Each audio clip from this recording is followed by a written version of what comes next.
I watched the woman's face turn purple as she screamed at me across the bakery counter, her finger jabbing toward the parking lot where Jane had just left with the donation boxes. The fluorescent lights buzzed overhead while my hand stayed frozen on the register, my accent suddenly feeling like a target painted on my back. "Did you just give free food to that black woman?" she demanded. My breath caught. After 12 years in Milwaukee, after building a life here, after believing I understood this country, this moment sliced through everything. The evening shift had been quiet until now, just the hum of the display case and the sweet smell of fresh brownies cooling in the back.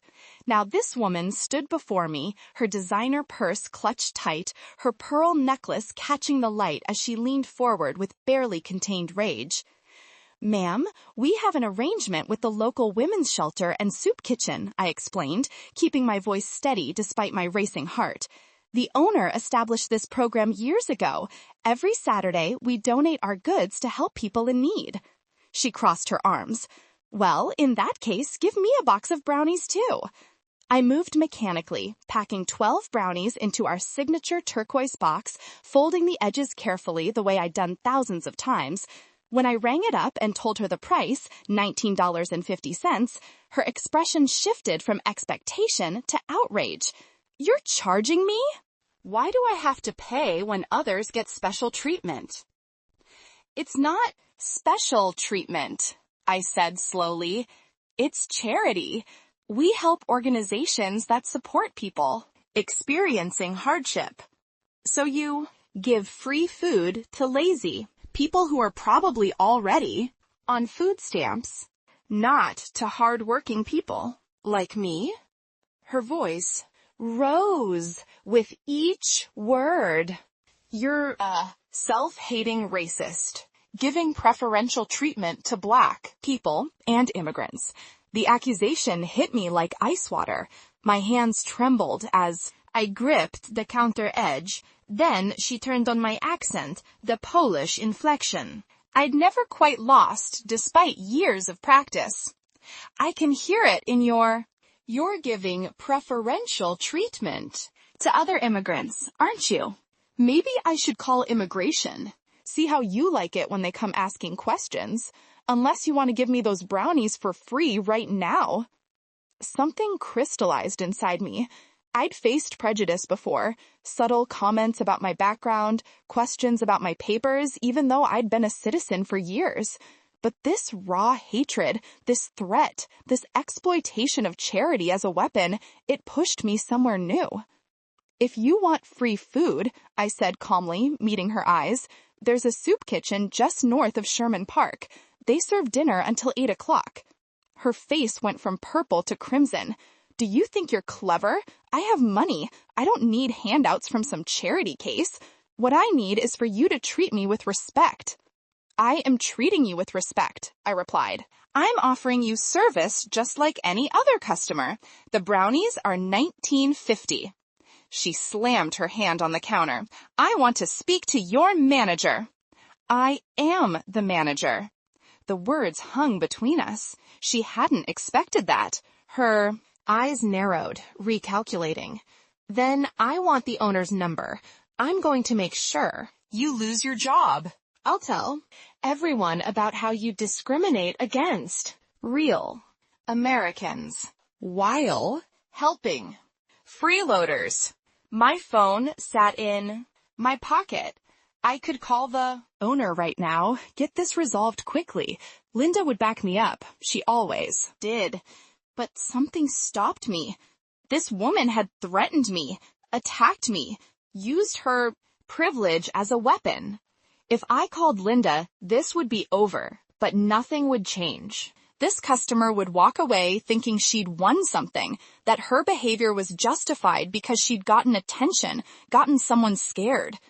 "The owner's contact information is on our website," I told her. "You're welcome to reach out during business hours." "Smug immigrant," she hissed. "You come here, take our jobs, and then act superior. I'm going to make your life miserable." 3 other customers had entered during this exchange. They stood awkwardly by the display case, pretending to study the remaining pastries while obviously listening. An older gentleman, a young couple, all white, all watching to see what would happen next. The woman noticed them too. She turned, projecting her voice. "This woman just threatened to call the police on me for asking why some people get free food and I don't. She's discriminating against me because I'm American." My stomach dropped. She was flipping the script, playing victim in front of witnesses. The older gentleman cleared his throat. "Ma'am, I was standing here the whole time. That's not what happened."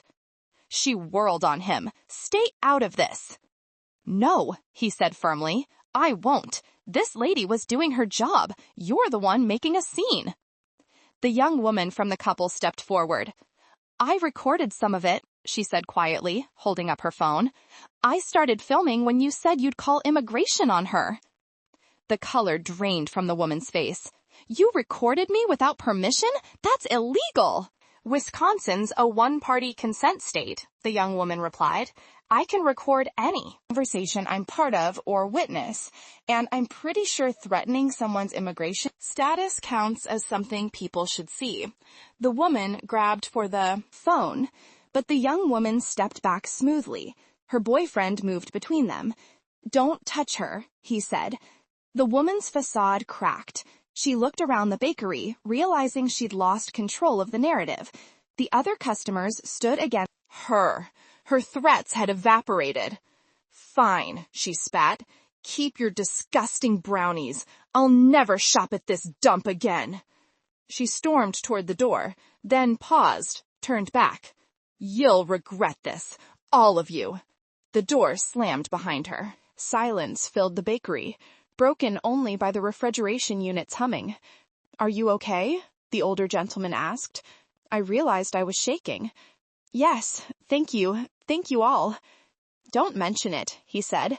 "People like that, they count on nobody standing up to them." The young couple approached the counter. "Do you want me to send you the video?" the woman asked, "in case she actually does try something?" "Please," I said. "That would be helpful." She pulled out a business card, wrote her email on the back. "I'm Sarah. This is my fiancé, Marcus.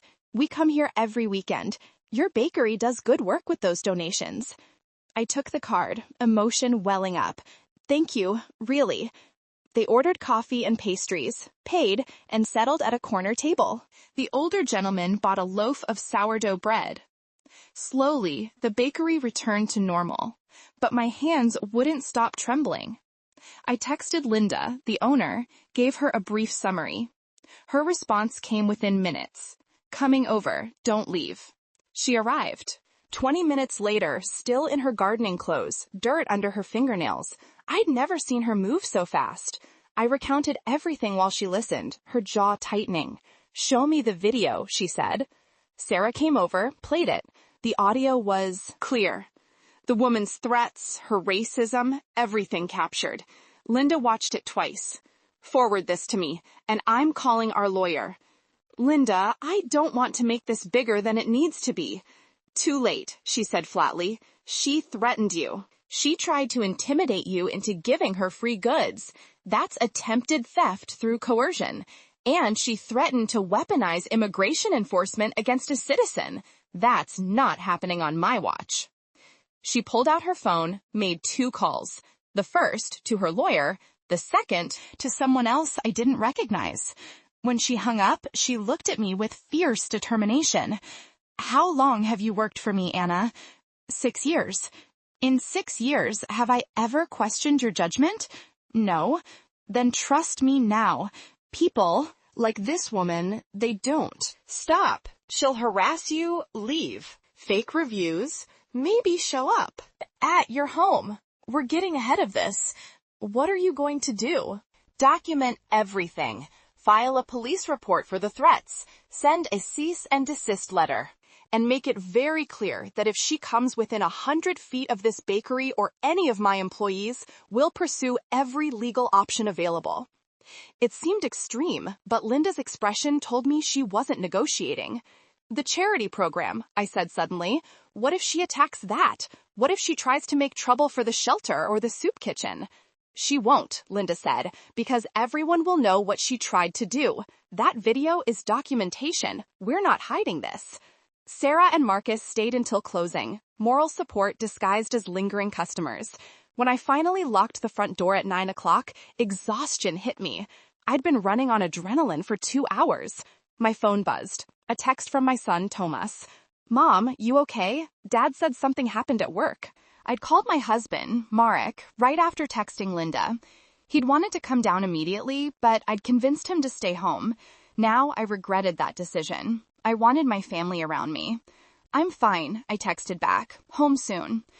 The drive was 15 minutes through familiar streets. Milwaukee had been home for 12 years, but tonight it felt different, like the city had shifted slightly, revealing something that had always been there, but I'd chosen not to see.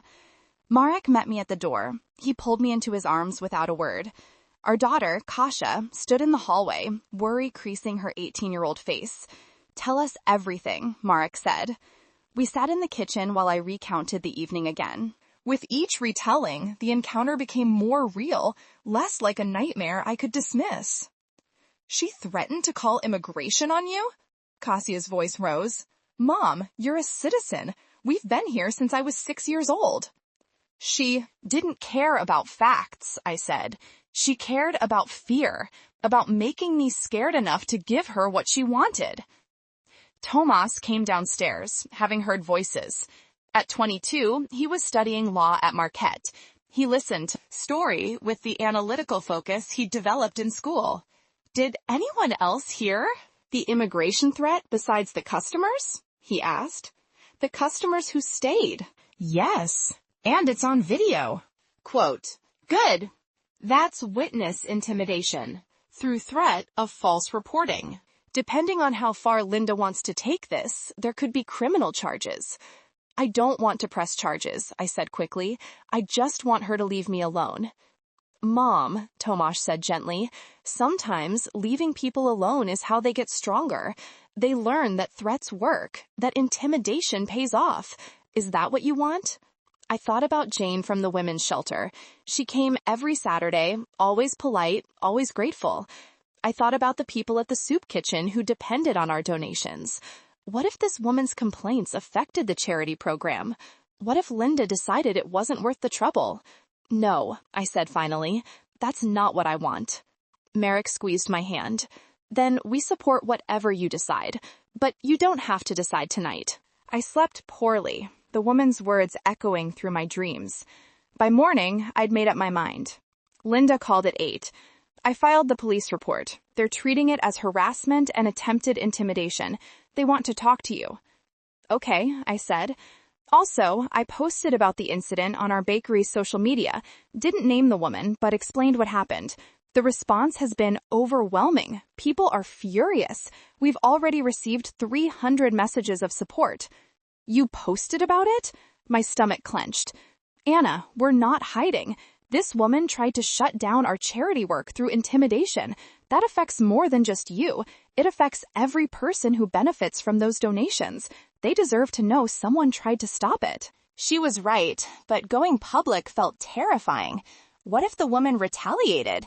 What if this spiraled out of control? The police officer who called was professional and thorough. She asked detailed questions, requested the video, took statements from Sarah and Marcus. By afternoon, she called back. "We've identified the individual," she said. "Based on the evidence and witness statements, we're pursuing charges of disorderly conduct and harassment. She'll receive a citation and a warning about contact with you or the bakery." That's it? It seemed anticlimactic. For now, yes, but if she violates the no-contact order, the consequences escalate quickly. She's aware of that. I returned to work Monday evening, nervous about what I'd find. Instead, the bakery was packed. Customers I'd never seen before lined up, each mentioning Linda's post, each wanting to support us.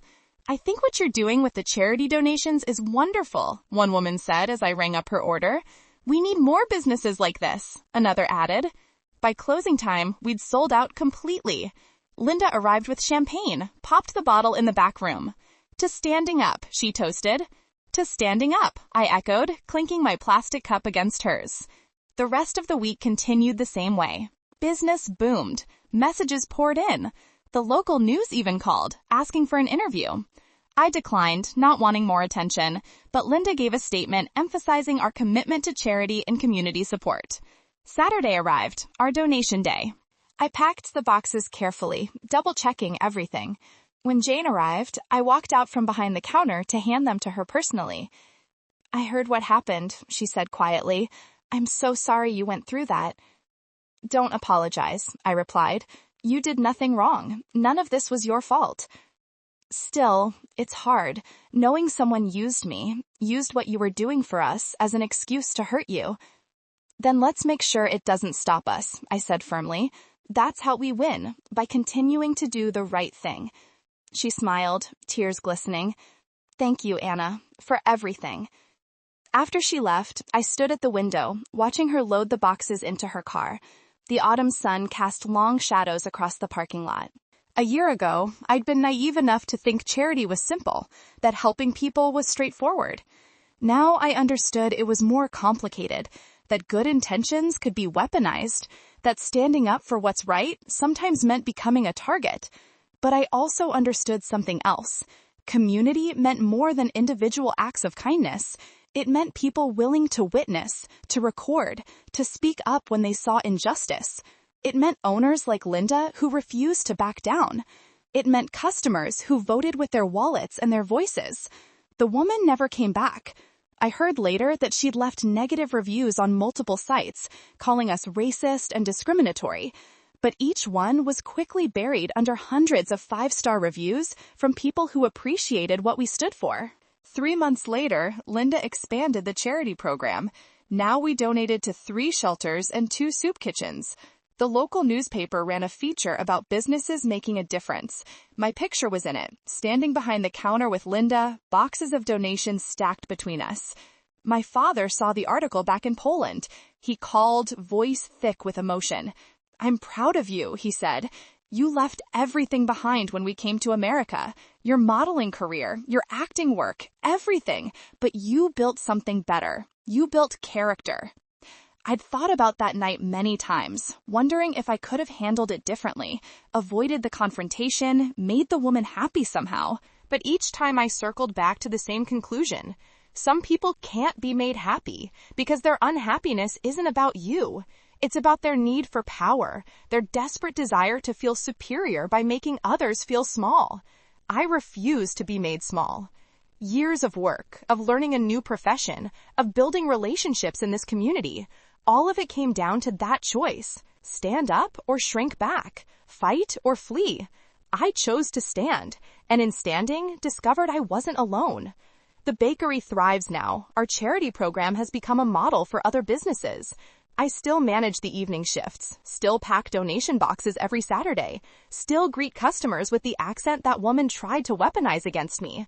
But now when I speak, I hear strength in that accent. It carries my history, my journey, my refusal to be silenced. It reminds me that being different isn't weakness. It's the foundation of everything that makes this country worth believing in. Let me know your thoughts in the comments below. Have you ever faced someone who tried to weaponize your identity or background against you?